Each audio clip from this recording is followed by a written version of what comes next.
अजीत कुमार जिगर घटा वाले।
बाय अजीत कुमार जिगर घटा वाले।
कुमार जिगर घटा वाले।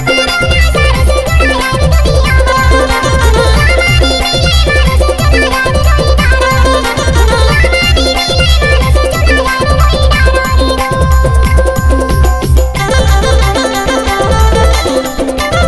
घटा वाले।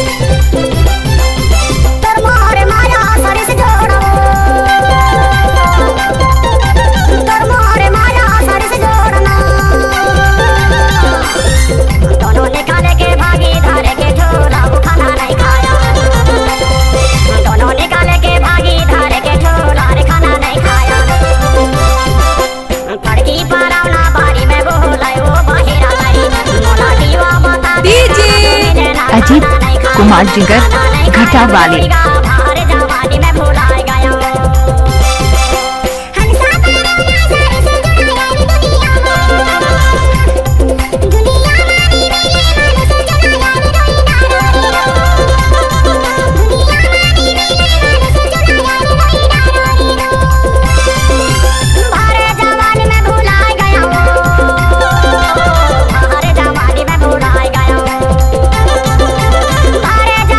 भुलाए गया